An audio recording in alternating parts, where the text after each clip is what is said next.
السلام علیکم دوستانو. نن سبا ولې ځینې ښځې خپل منځ کې داسې کارونه کوي چې سړی ورته حیران پاتې شي.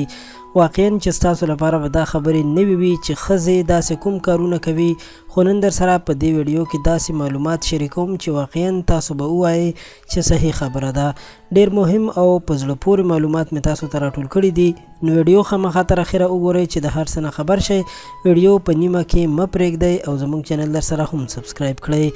دوستانو، پخوا به هر خوا مینه وه، د انسانانو خپل منځ کې بغض او کینې نه وې، خو نن سبا دا هر څه ډېر زیات شوي دي او د خلکو ترمنځ بدنیتي هم زیاته شوې. نو ځکه خو ښځې یو بل سره داسې کارونه کوي.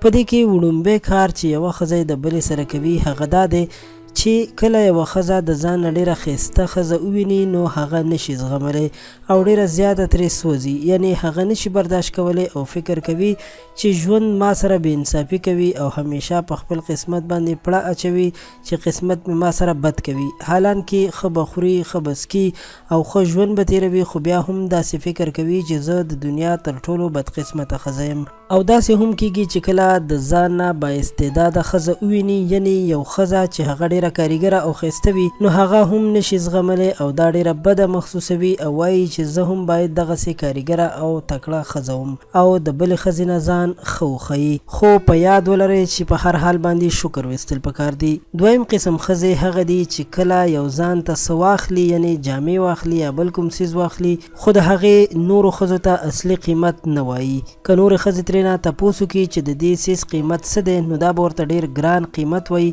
یعنې که جامې یې په 3000 روپۍ باندې اخیستې وي، دا به ورته 15000 روپۍ یادوي او اصلي قیمت به ورته نه ښایي. معلومه نه ده چې د دې خبرو نه د ښځو اصلي هدف څه وي، چې دروغ وایي. خو دا کار تقریبا په ټولو ښځو کې موندل کېږي، نو دا هم یو غلط کار دی، ځکه چې یو خو دروغ ویل ګناه ده او بل که یو انسان هغه څیز د ځان لپاره خوښوي او که په دغه دروغو قیمت نه خبر شي چې یعنې ډیر قیمت لري، نو هیڅکله به بیا زړه ښه نه کړي چې هغه څیز واخلي. دریم قسم ښځې هغه دي چې اکثره فکر کوي چې زه د نورو ښځو نه ښه یم او په نورو باندې د ځان اوچت حسابولو کوشش کوي او نه غواړي چې د چا په وړاندې ځان کم وښیي. د همدې لپاره که د هغې خاوند غریب هم وي، خو هغه ورته هر قسم فرمایشونه کوي چې د نورو ښځو سره ځان سیال وښیي او ګرانبیه جامې اخلي او داسې نور شیان اخلي چې هغه یې د خاوند په وس کې نه وي، خو بیا هم د خپل ځان اوچت ښودلو لپاره دا هر څه کوي. نو داسې ښځې هم ښه نه کوي، ځکه خاوند ته هم کتل پکار دي چې هغه د هر څه برداشت کولی شي او که نه.